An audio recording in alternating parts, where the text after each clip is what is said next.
Et bien le bonjour amis joueuses, amis joueurs, aujourd'hui on affronte un boss de Primal pour vous expliquer les règles du jeu et en même temps vous faire voir comment fonctionne le jeu. Alors on va être sur le prologue, ça vous évitera d'avoir du spoil, et si vous avez envie d'avoir des gros affrontements par la suite, il suffira de le dire en commentaire. Donc aujourd'hui, on essaye d'envoyer du lourd sur Primal, le nouveau jeu Boss Battle de Regigame. J'espère que vous allez bien, n'oubliez pas évidemment de vous abonner, de mettre un petit commentaire et un petit j'aime si jamais vous aimez cette vidéo. Et sans plus attendre, on va partir sur le combat. Attention parce que ça envoie du lourd. Après quelques parties, je vous avoue que c'est bien sympa. La mécanique de jeu, vous allez voir ça sans plus attendre. On change tout de suite de caméra.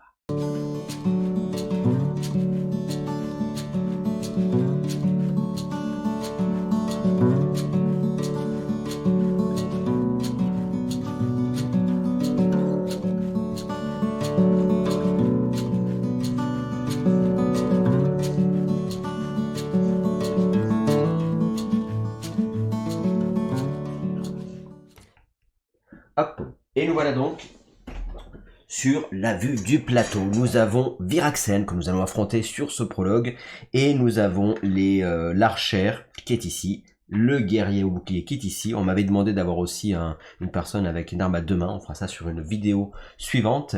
Viraxen qui a 10 points de vie, le but du jeu c'est de l'éliminer, c'est-à-dire d'arriver à le faire arriver à 0 point de vie.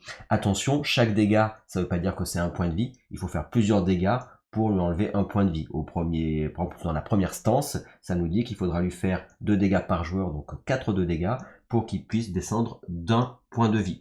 Et après, une fois qu'il arrivera à 7 points de vie, on va changer de stance, et ça nous dira qu'il faudra qu'il fasse faire 6 de dégâts pour lui enlever un point de vie. Et après, il faudra même lui faire 8 de dégâts pour lui enlever un point de vie, donc attention, ça va être de plus en plus dur. Au tout début de la partie, ça nous dit quoi? Ça nous dit qu'il fait que 1 de dégâts. C'est marqué en bas à droite de cette petite fiche que vous avez ici, que l'on a là. Hop, on voit en bas à droite 1 de dégâts ici. Et ça nous dit également qu'on peut lui faire des dégâts sur sa tête, donc en face de lui, et dans son dos, mais pas sur les flancs. Les ailes, elles le protègent. Évidemment, en fonction des stances, ça va changer. Donc là, on sait qu'on est là et là, et lui va évidemment pouvoir s'orienter, mais dans tous les cas, ça sera toujours sa tête avec le petit signe ici qui indique que sa tête est toujours voilà, ici. Donc, ça va être le début, et on voit qu'après ça va changer, les zones sensibles ne seront pas les mêmes, ce qui en fait un jeu très dynamique. Sur la stance 1, on a une carte péril. La carte péril nous dit quoi? Elle nous dit qu'à la fin du tour, si jamais le joueur qui a l'aggro c'est ce petit jeton rouge, c'est quand on a l'aggro, donc il y a des cartes quand on fait des combos ou des cartes d'attaque qui nous donnent cet aggro, et comme vous connaissez dans les RPG, l'aggro ça veut dire que vous avez le monstre est sur vous, et donc conclusion, si le joueur qui a l'aggro est menacé, hop, ça veut dire qu'il a ce jeton-ci, et ben dans ce cas-là, qu'est-ce qui va se passer? On va mettre un jeton feu en face de lui, en fait il va cracher du feu, plus exactement, et ce jeton feu, la particularité c'est que quand il le fout sur un secteur, et ben les joueurs sur ce secteur-là ne peuvent plus faire de carte d'action. Je vous rappelle, si vous n'avez pas vu la première vidéo qui présente le jeu et les règles dans son ensemble, c'est que dans ce jeu, on va jouer avec des cartes, nous n'avons pas de dés, nous allons faire des combos, nous allons faire petit à petit après un peu de deck building ou si on joue en mode campagne, là pour l'instant on va déjà voir juste le prologue, et donc il va falloir arriver à gérer tout ça parce que si on est sur un secteur, on ne pourra pas faire nos actions. Je vous montrerai évidemment tout à l'heure durant la partie comment on se déplace, comment on fait nos actions, etc. Juste pour finir la présentation, nous avons ici une carte objectif qui nous dit que si on arrive à le taper quand on est à l'arrière de lui et qu'on fait 2 cartes offensives, les cartes offensives qui sont avec ce petit symbole-ci, donc il faudrait faire 2 cartes offensives d'affilée, dans ce cas-là on met un marqueur sur cet objectif. Là, ça nous dit qu'il nous faut 2 marqueurs par joueur. Comme je vais jouer à 2 joueurs en solo, mais je joue 2 héros. Donc du coup, ça nous dit qu'il faudra que je mette 4 marqueurs pour pouvoir réaliser l'objectif. Et l'objectif fera qu'on lui fera 2 blessures. C'est très fort, c'est pas 2 de dégâts, c'est 2 blessures. Donc ça, on va essayer évidemment de le réaliser. Là-dessus, on est bon. Ici, il y a son deck. Donc le deck, on va essayer de pas le regarder parce qu'on voit le dessus pour les réactions. Donc on va fermer les yeux, hop, on mélange et on met le deck ici. L'attrition, vous verrez tout à l'heure, ça c'est quand il nous fait des dégâts en plus et que nous, il va falloir qu'on ait des cartes de défense pour se défendre avec ça.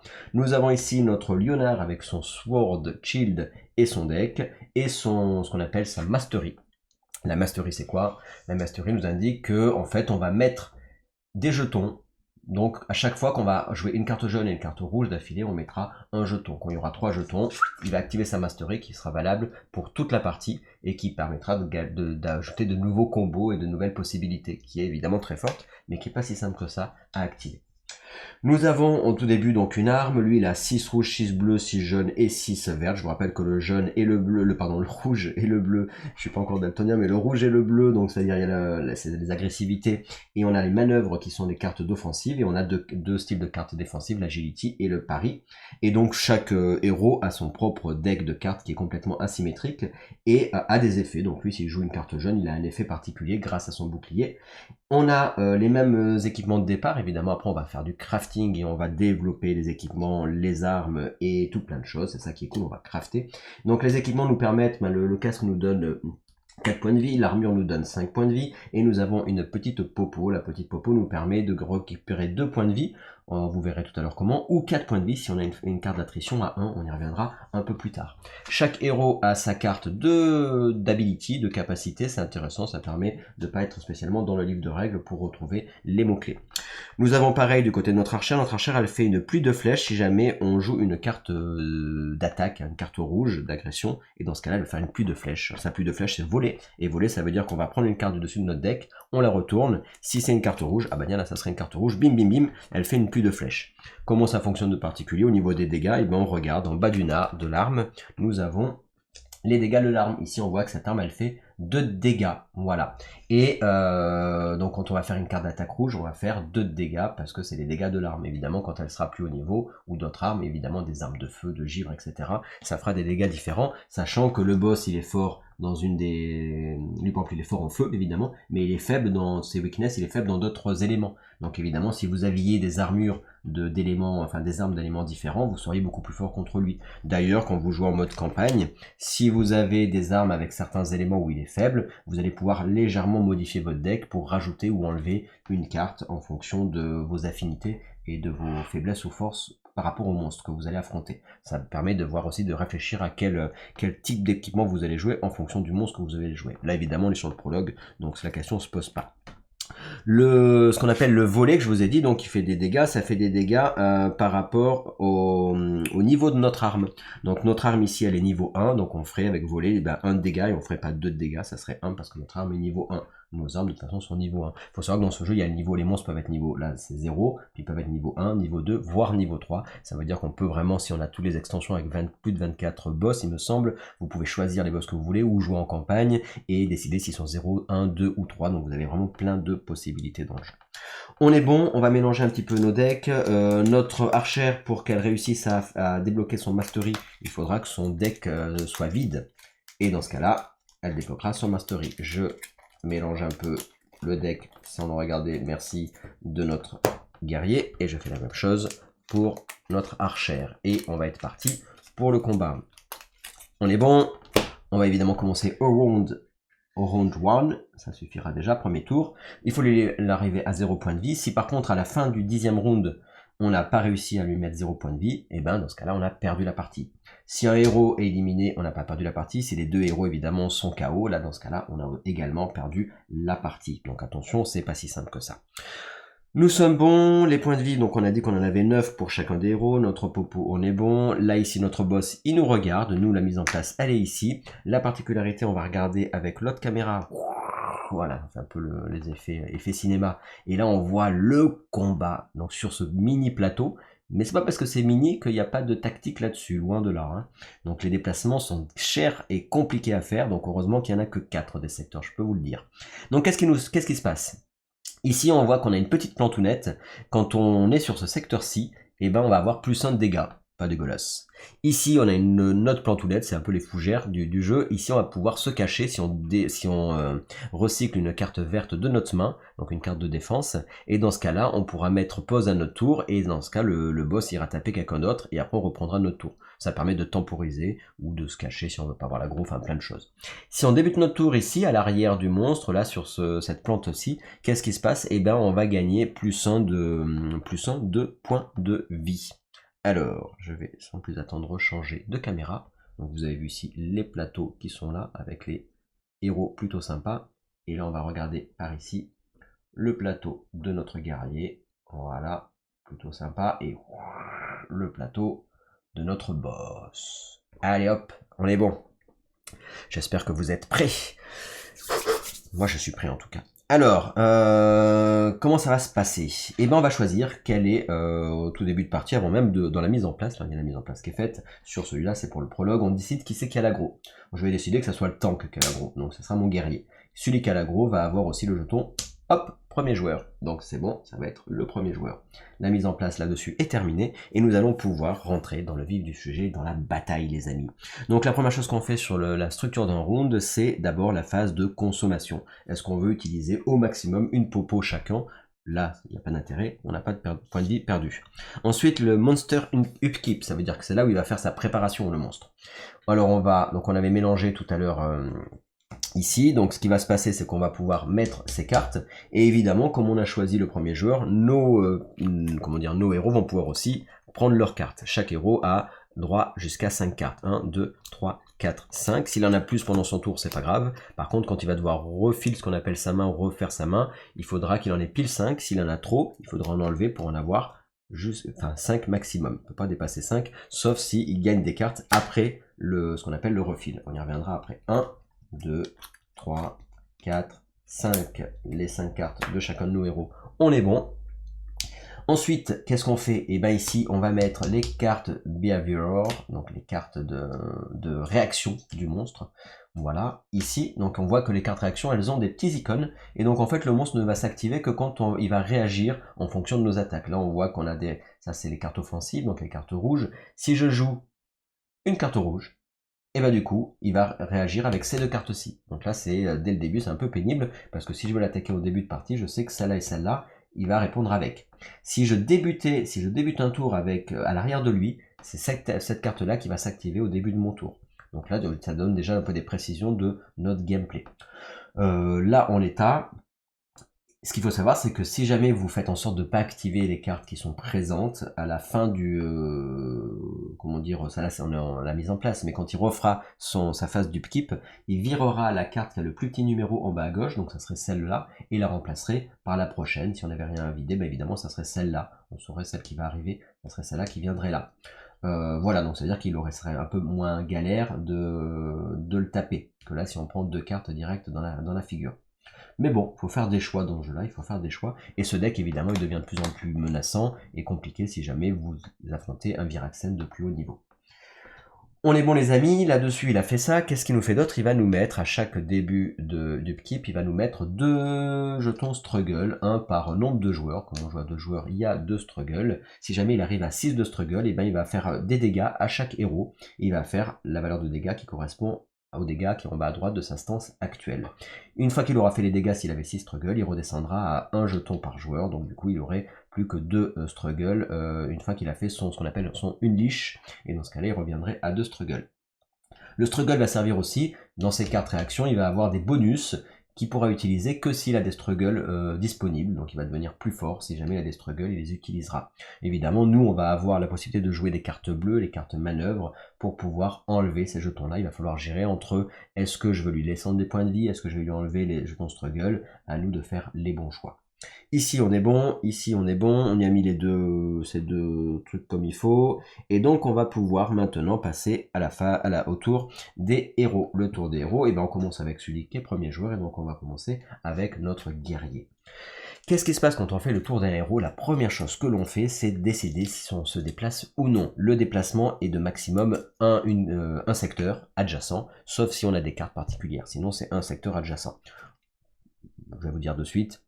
Lui, il va pas pouvoir se déplacer beaucoup, il pourra se déplacer que de 1 dans sa phase de mouvement. L'archer a une capacité qui lui permet de pouvoir se déplacer pendant son tour après sa phase de mouvement. Mais elle n'en a pas 500 non plus sur les 24 cartes.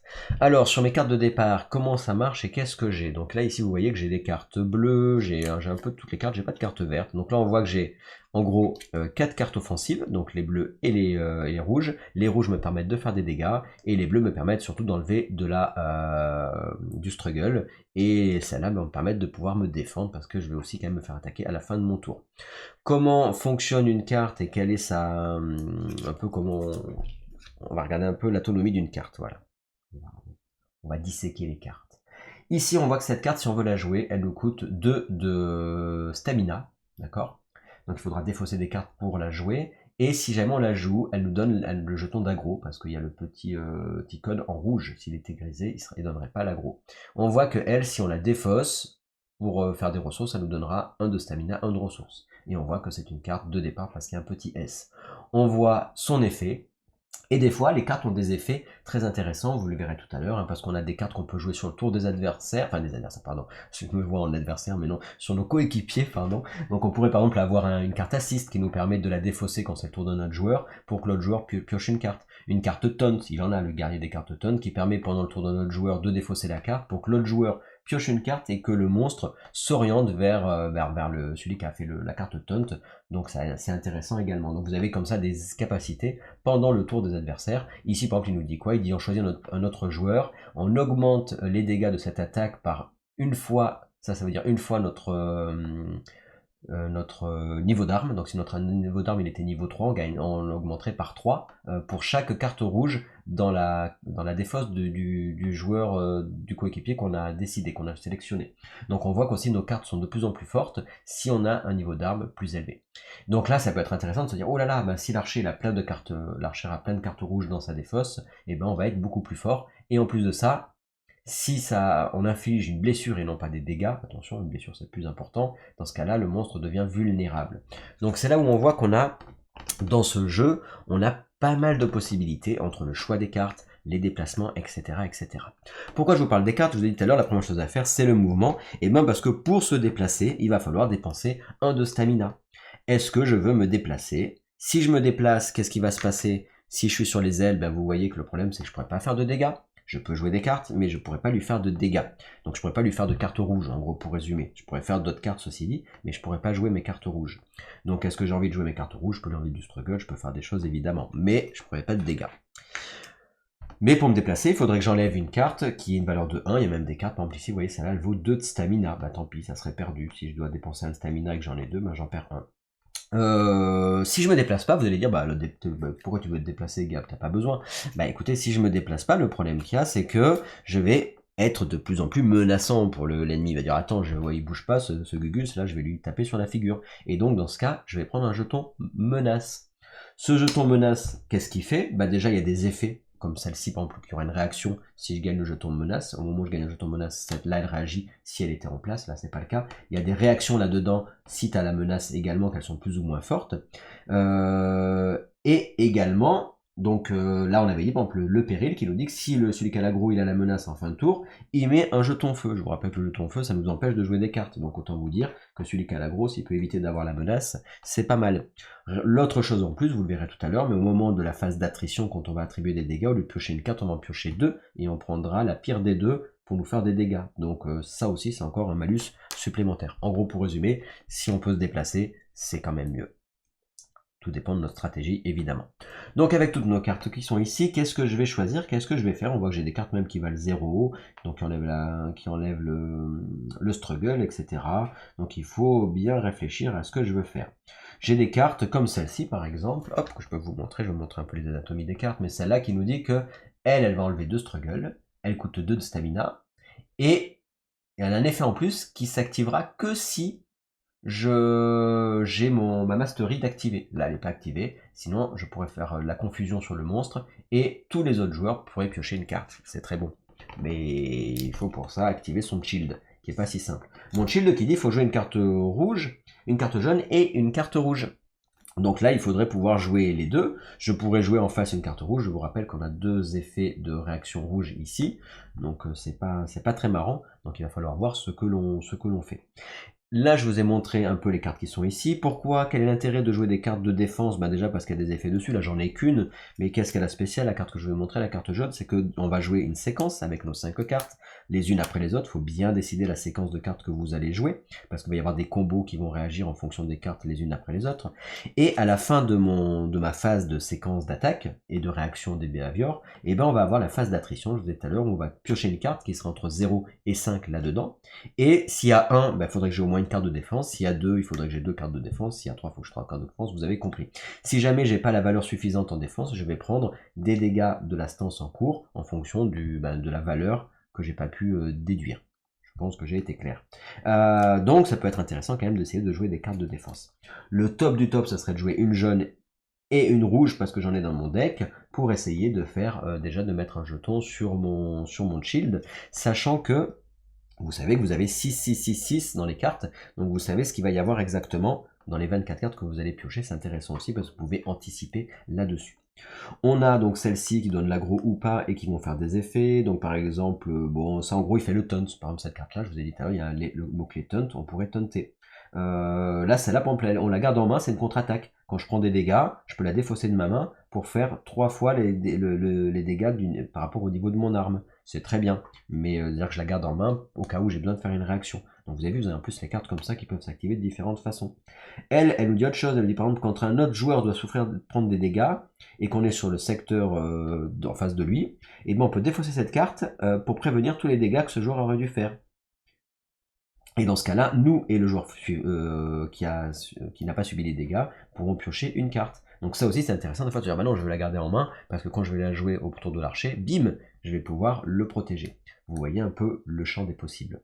On va, donc là je vous ai montré tout ça, évidemment il va falloir décider est-ce que je bouge ou pas, est-ce que je prends la menace et est-ce que je joue quelque chose. Là je suis un petit peu long parce que je vous explique toutes les règles du jeu globalement, vous allez voir après un peu des détails, mais là on voit à peu près tout. Et on ne peut pas décider de comment on joue sans regarder quand même le deck de notre archère, même si elle va jouer en deuxième, on va jouer dans le sens des aiguilles d'une montre à partir du premier joueur. Donc notre archère, qu'est-ce qu'elle a? Il faut qu'on regarde un peu, et on voit qu'elle a 3 cartes de défense et 2 cartes de struggle, mais on voit qu'elle n'a pas de carte rouge. Donc malheureusement, ça va nous faire réfléchir à qu'est-ce qu'on fait sur ce tour-ci, parce que l'archère, elle va pas pouvoir faire de blessures, à part avec les volets. Par exemple, celle-là, c'est une carte offensive. Souvent, les cartes manœuvre bleues, c'est des offensives, mais elles font pas directement des blessures. Elle nous dit, on peut faire un assist pour faire piocher une carte au guerrier. Donc, on pourrait dire, bah attends, je vais plutôt booster le guerrier sur ce tour-ci. Donc, c'est l'archer, même si c'est pas son tour de jeu, qui défausse une carte assist pour le faire piocher, par exemple. Et sinon, si l'archer l'a joué, il pourrait faire voler 2, donc il pourrait quand même révéler 2 cartes pour essayer d'avoir des cartes rouges et faire des dégâts. Un petit peu, malgré que ce soit pas une carte rouge. Ensuite, on a quoi bah là, ça va s'activer que si on a notre mastery, c'est pas le cas. Il nous dit si jamais on joue une carte de défense, on peut recycler cette carte de notre main. Ça veut dire quoi? En gros, je joue une autre carte de défense, et la carte où il y a eu l'effet que je viens de vous citer, recycler, ça veut dire en gros que je la défausse, je la discarde, et je repioche une carte à la place. Je la remplace en fait.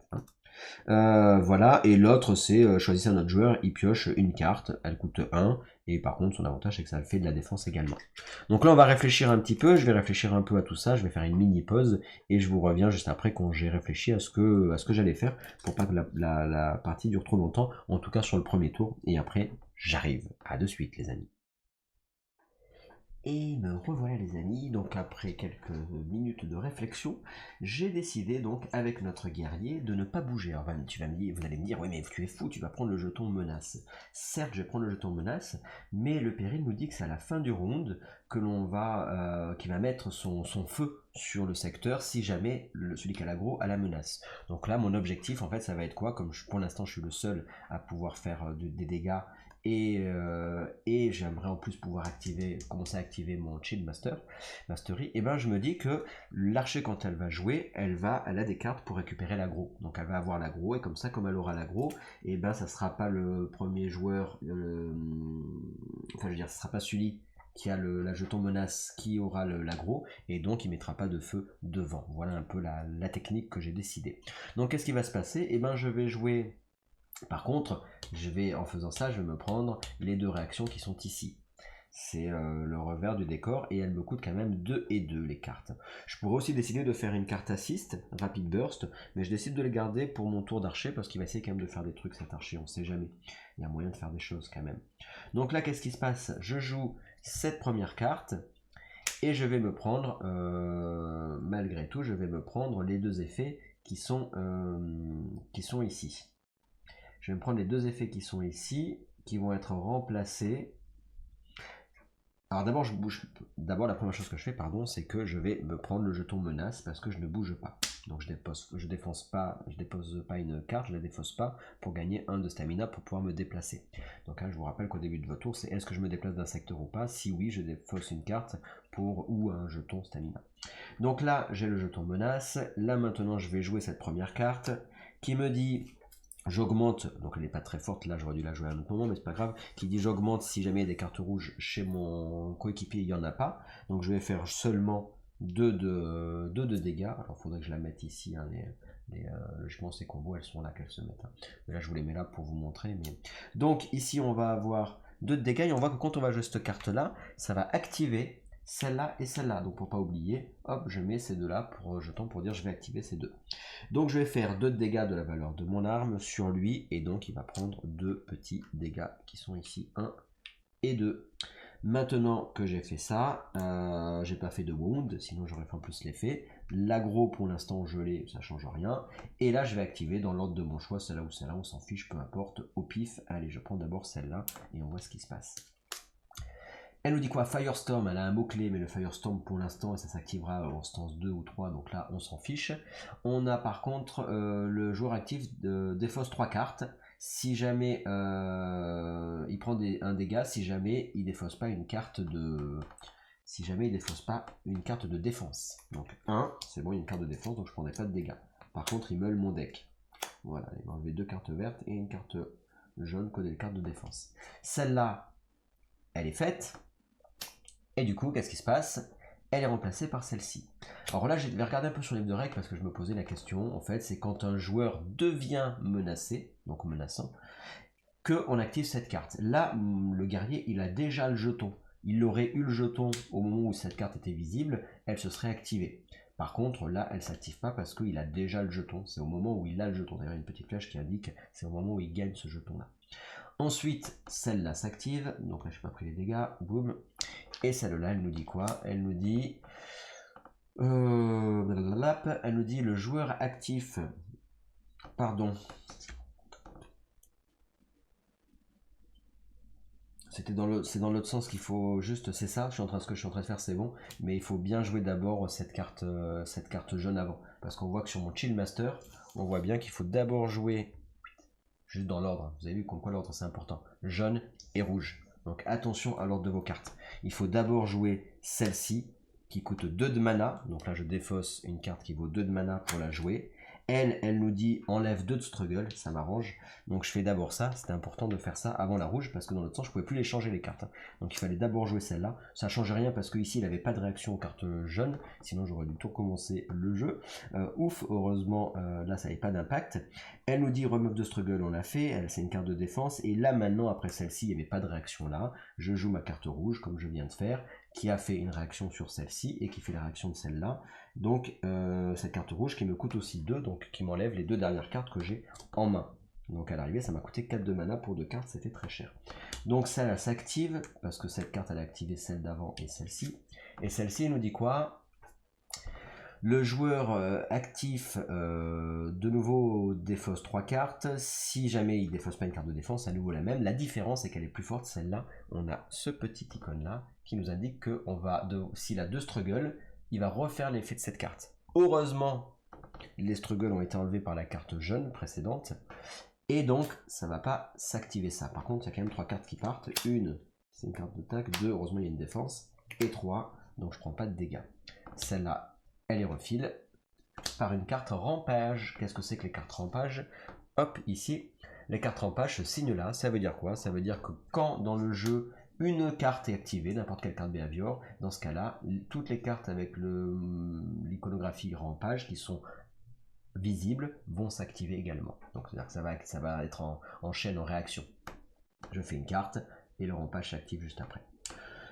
Voilà pour mes réactions, voilà pour les dégâts que j'ai fait avec cette arme là, j'ai fait mes cartes, j'ai plus de cartes en main. Si j'avais gardé au moins 2 cartes en main à la fin de mon tour, j'aurais pu gagner un jeton stamina qui m'aurait, c'est au maximum on peut en avoir qu'un seul, mais on peut pas les cumuler autour des tours, on peut le garder et le jouer à un moment donné pour jouer une carte ou un déplacement, donc ça nous fait un stamina de plus si jamais on a au moins 2 cartes en main. Là j'ai tout joué, donc ça sera pas le cas. Donc là j'ai fait ça, j'ai fait mes effets, donc ici j'ai joué ma phase de séquence comme on dit, ma phase de séquence est terminée. Maintenant je peux faire quoi? Je peux faire ce qu'on appelle je peux revive. Revive, c'est si jamais le héros à côté était KO, je pourrais dépenser 2 de stamina pour le faire, pas revivre de suite, mais en gros pour l'aider sur son, il aura un jeton et je l'activerai de l'autre côté pour qu'il se réactive plus rapidement. Voilà. Bon là c'est pas le cas, revive ça sert pas, mais en tout cas c'est là que vous le faites. Ensuite on a la phase d'attrition, donc on va piocher une carte parmi celles-ci, on les mélange et on croise les doigts. Il faudrait qu'il y ait que 0 ou 1, parce qu'on voit qu'il n'y a qu'une carte de défense ici activée. Sachant que vous avez un seul 3, un seul 0, vous avez je crois 5-1 et 3-2, un truc du genre, voilà, dans ces eaux-là, quoi, à peu près la répartition. Et là c'est un 2, mince. Donc là qu'est-ce qui se passe? Et ben je vais prendre les dégâts de la stance en cours, donc il y a un 1 ici, donc je vais prendre 1 de dégâts sur mes 9 points de vie. Boum. On est bon. Maintenant qu'est-ce que je vais faire? La fin de mon tour, qu'est-ce que je fais en premier? Je vais défausser mes cartes. Attention, on les défausse pas n'importe comment les cartes. On défausse d'abord la première que l'on a jouée, puis la deuxième que l'on a jouée, etc. Ça a une importance primordiale dans ce jeu, c'est primal. Pourquoi? Parce que vous avez des cartes qui vont vous dire que si elle est sur le dessus de votre défausse, elle va activer des effets. Par exemple, de vous aider à vous défendre, etc., etc. Donc attention de bien défausser vos cartes dans l'ordre de la séquence. La dernière jouée, c'est la dernière mise sur le dessus de votre discard, ce qui va vous obliger des fois à avoir des cartes la dernière à jouer si vous voulez avoir leur effet. Et c'est pas vous qui décidez comment vous les répartissez, comme un Lion's Hand par exemple. On est bon, on a fait ça, donc là maintenant on va piocher des cartes jusqu'à notre limite de cartes, donc vous avez vu que j'ai pas fait d'assises, j'ai pas fait d'effet avec mon archer, 1, 2, 3, 4, 5. Dans ces cartes-ci que je pioche, je peux regarder, je dis, ah tiens, j'ai un taunt. Donc je vois par exemple, là dans les cartes importantes, je vois que j'ai au moins une carte que je pourrais jouer durant la phase de mon archer. Si je la fais, évidemment, après je ferai un tour avec seulement 4 cartes et pas 5 cartes. Donc c'est à décider de est-ce qu'elle serait plus forte dans les valeurs, la value comme on dit, de l'utiliser pendant le tour de l'autre ou de l'utiliser pendant mon tour. Donc ça sera à voir. En tout cas, voilà, ici, j'ai refait ma main. Et à la fin, qu'est-ce qui se passe? Et ben le monstre, il va s'orienter vers celui qui a l'aggro. Donc là, ici, qui c'est qui a l'aggro? C'est toujours le guerrier, donc il bouge pas. Si jamais c'était un autre, hop, il s'orienterait différemment vers le joueur qui a l'aggro.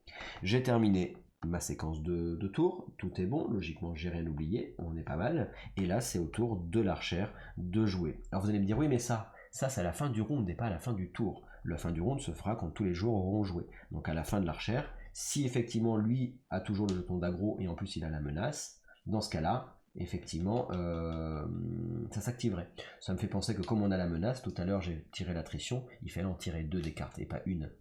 Donc là on a 1 et 2, donc effectivement ça aurait rien changé, je prenais bien le dégât, mais c'est attention quand vous avez la menace, n'oubliez pas de piocher 2 cartes et non pas une, voilà.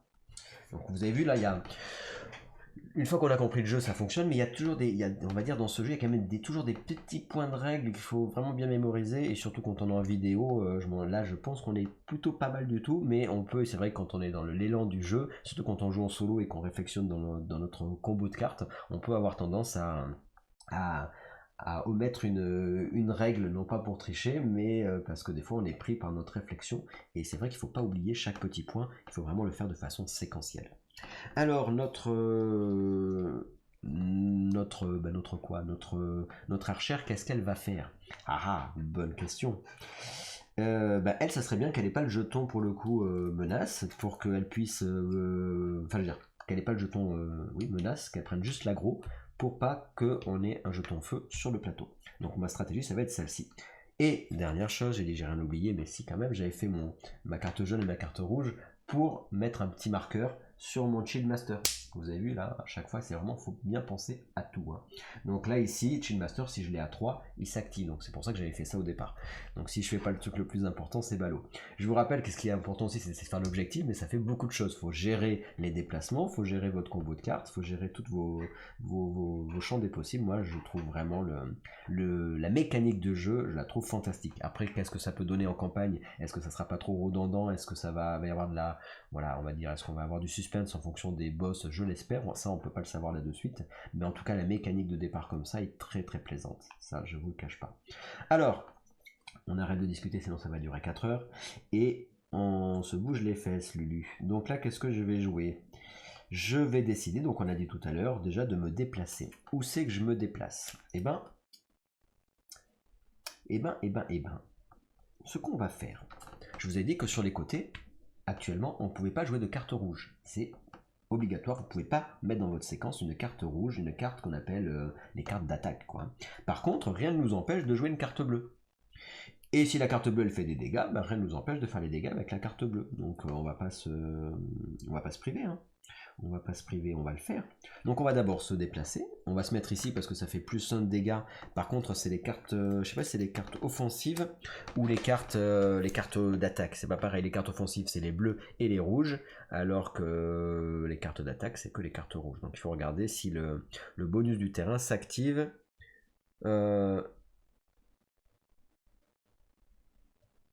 Ouais, ils disent ça augmente les dégâts que l'attaque fait. Pour moi, l'attaque c'est une carte rouge et pas une carte bleue. Le volet, même si entre guillemets ça fait des dégâts, je suis pas, cette pluie de flèche, elle n'est pas considérée à mon avis comme une carte rouge. Donc j'aurais tendance à dire que le bonus de plus 1 ne s'active pas. Alors, donc là il faut que je défausse une carte parce que je me suis bougé quand même, les amis. Donc il faut que je choisisse quelle carte je vire. C'est ça qui est compliqué dans le jeu. C'est qu'est-ce que j'ai envie de virer comme carte. Sachant qu'il faut que je garde une carte, donc celle-ci, pour garder l'aggro. Donc je peux virer une carte qui donne l'aggro. Celle-là elle coûte 1, ok. Elle a un mot-clé en bas qui dit que ça fait aim, elle fait pas grand-chose, elle est gratuite. Par contre, si j'ai une autre carte pour le coup d'attaque et qui demande d'avoir une pluie de flèches chargée, c'est intéressant parce que je ferai plus de dégâts. Pourquoi je vous dis ça? Parce que j'ai une carte qui me permet de piocher et j'ai une autre carte que je peux recycler. Donc ça veut pas dire que j'aurai pas de carte d'attaque sur ce tour-ci. Ça va dépendre, on sait pas. Ça dépend de ce que je décide de virer. Je vais quand même virer. Faut faire des choix, de toute façon dans la vie, à un moment donné, il faut faire des choix. Il faut que je vire une carte malgré tout. Qu'est-ce que je vais virer? Draw. Je vais quand même faire ça. Je vais virer cette carte. Hop, ça c'était pour me déplacer. Maintenant, je joue des cartes. Bah, d'abord, je vais faire celle-là. De ma main, je vais la... Ils disent que si je joue une carte jaune, je pourrais recycler celle-là. C'est ce que je vais faire. Je vais jouer celle-là. Ça me coûte 1. Ben, je vais...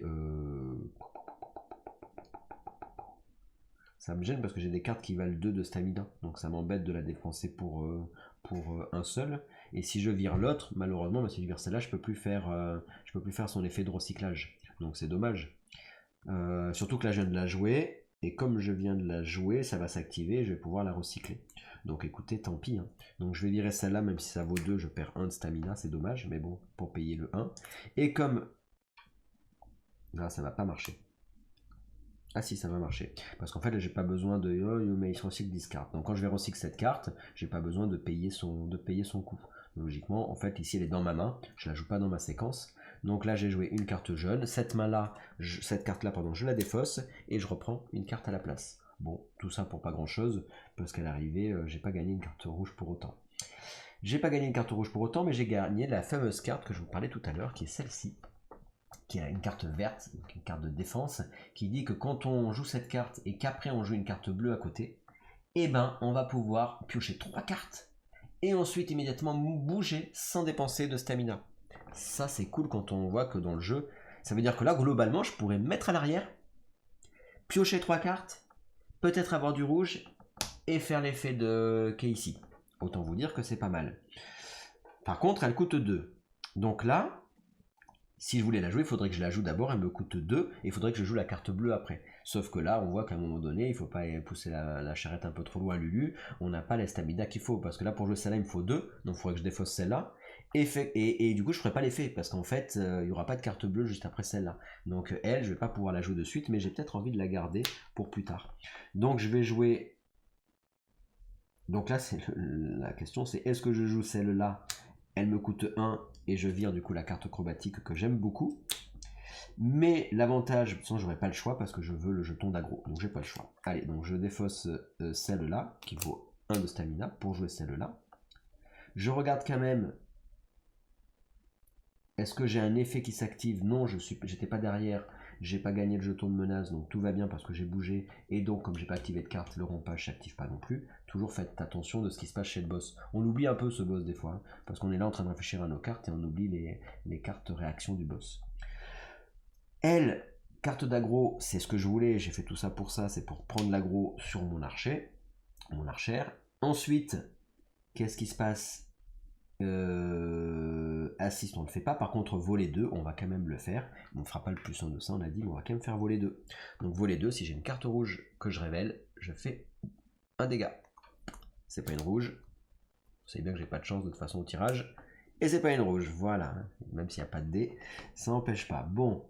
Bon, lui, il se fout un peu de ma gueule, évidemment, il rigole. Là, ici, j'ai joué une carte manœuvre, il faudra enlever un struggle, parce que quand on joue une carte bleue, on enlève un struggle, mais il n'y en a pas.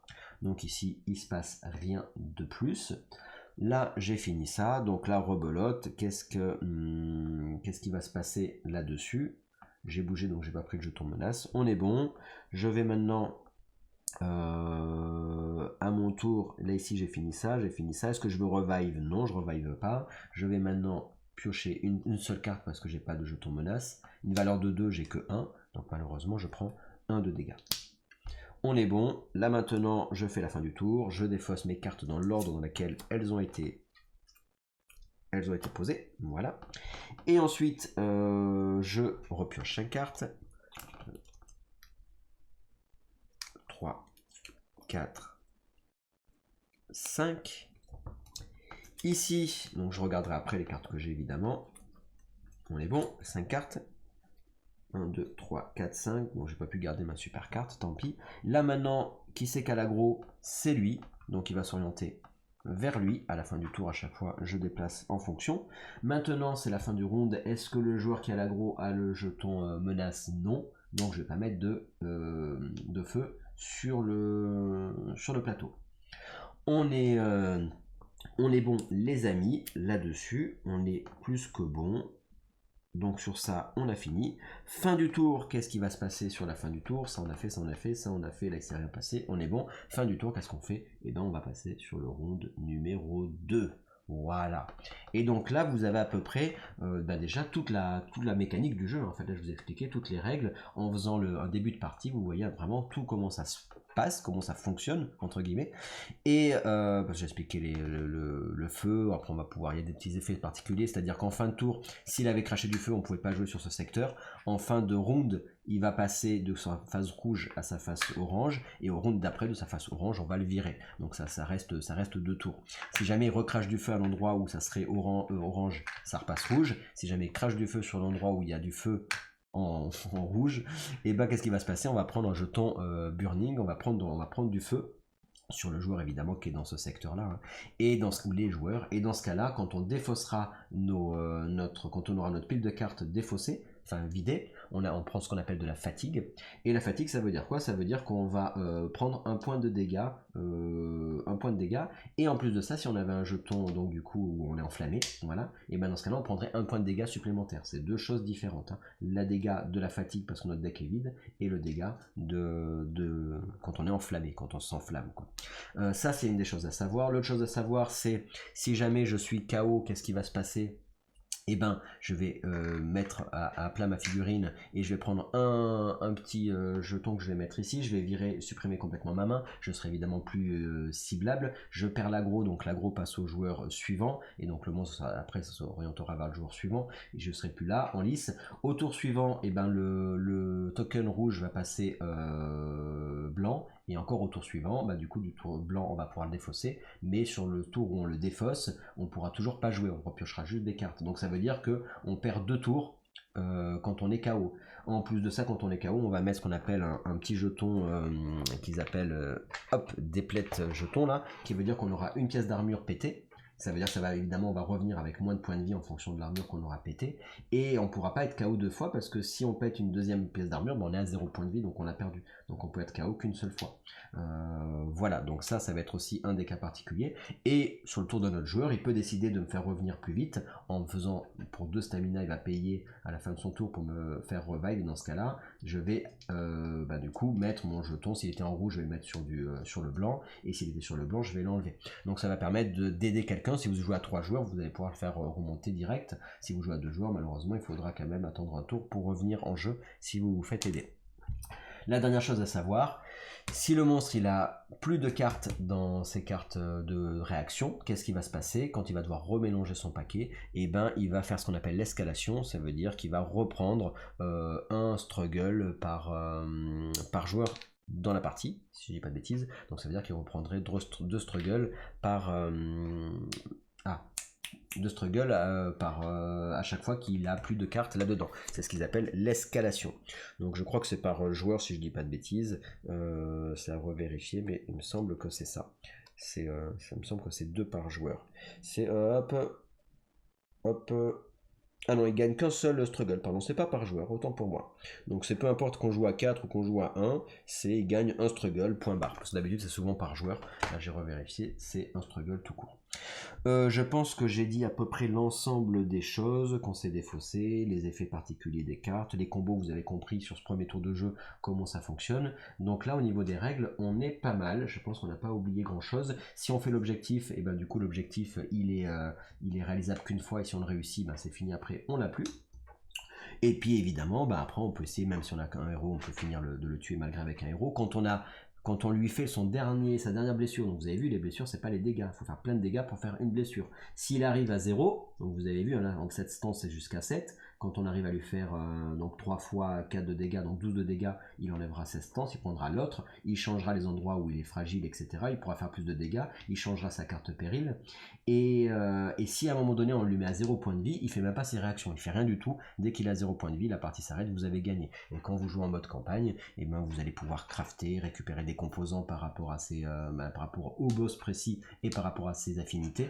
Donc vous allez gagner plusieurs crafting, vous allez pouvoir avoir un lieu pour l'alchimiste pour faire des popos, vous allez pouvoir en fonction d'avoir une forge de feu, une forge de givre, enfin d'avoir des éléments différents pour créer vos propres armes, pour vous préparer pour chacun des boss. Ce que j'ai pas dit aussi, c'est que quand vous mourrez, vous allez prendre une carte wound, il y en a 2 maximum, vous allez prendre une carte, parce que j'imagine qu'après on aura des effets un peu particuliers dans le jeu, mais sinon c'est une carte wound qu'on va mettre dans notre deck et ça serait une carte morte, parce que quand on va la piocher, on va la mettre dans notre défausse, on va la mélanger, et quand on va la piocher, elle nous sert à rien, et elle sera après virée du jeu. Mais en gros, c'est encore un malus en plus quand vous êtes KO, c'est que vous avez cette carte-là qui rentre dans votre deck. Je pense qu'on a fait le tour des règles et en expliquant en même temps pendant la partie, et je vous propose d'arrêter là sur cette vidéo si vous le voulez bien, et on fait une prochaine vidéo si vous voulez voir évidemment la fin du combat, mais ce coup-ci eh ben on ira plus vite parce que toutes les règles auront été expliquées, hein, globalement. Après c'est des petits détails effectivement celle-là c'est une échographie qui dit que ça s'active en fin de round, donc après on a des petits mots-clés en plus que vous verrez, mais on a déjà parlé de pas mal de mots-clés entre l'assist, le taunt, les différents effets des cartes des persos.